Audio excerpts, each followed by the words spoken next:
Hey everybody, it's Jason with Parallel Reality coming back with you here today with an article from the Daily Wire dated August 26th that says Zuckerberg, Biden-Harris repeatedly pressured us to censor free speech. You don't say, buddy. So let's go ahead and see what Mark Zuckerberg has to say for himself. And I know by the time you're going to hear this video, it's been going around for what it'll be like a week at least since this came out, but still, it's worth saying in case anybody did miss the news and you happen to come across my small channel.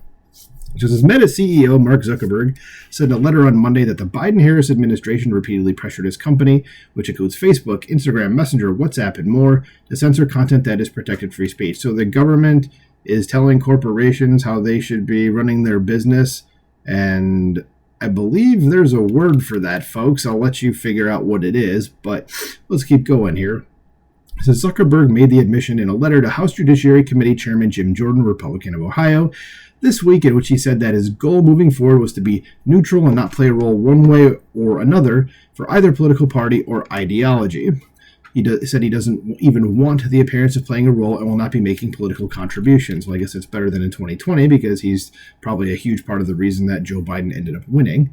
It says in 2021, senior officials from the Biden administration, including the White House, repeatedly pressured our teams for months to censor certain COVID-19 content, including humor and satire, and expressed a lot of frustration with our terms when we didn't agree, he said in the letter. And I'm sure now that I said the magic word of COVID-19, which I just said again, I'm going to get a little one of those wiki notes on this video because, YouTube is not a free speech platform and they want you to know that that is still bad. And I'm about to repeat that word again. It says, ultimately, it was our decision whether or not to take content down, and we own our decisions, including COVID-19 related changes we made to enforce to our enforcement in the wake of this pressure. It says, I believe the government pressure was wrong, and I regret that we were not more outspoken about it. He continued, well, thanks for letting us know 4 effing years after the fact, dude. Really, thanks. I also think we made some choices that, with the benefit of hindsight and new information, we wouldn't make today. Like I said to our teams at the time, I feel strongly that we should not compromise our content standards due to pressure from any administration in either direction, and we're ready to push back if something like this happens again. Well, you goddamn better be, dude. And you shouldn't be making, neither administration should be coming to you and saying you should be censorious and essentially violating the rights of the people, because that's really what you did. He said that the company made a mistake by temporarily demoting a New York Post story during the 2020 election about Hunter Biden's laptop after officials falsely suggested that it was part of a Russian disinformation operation. And as we know now, it absolutely was no such thing at all, and it was totally true. And you'll even find stories that the FBI even knew it was true at the time and still decided to come out and say, no, it's not. So that's called election interference. It's since been made clear that the reporting was not Russian disinformation, and in retrospect, we shouldn't have demoted the story, he said.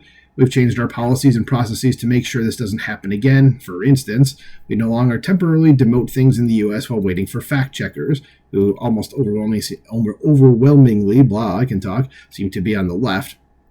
So we shouldn't. Just the story goes out there, and there you go.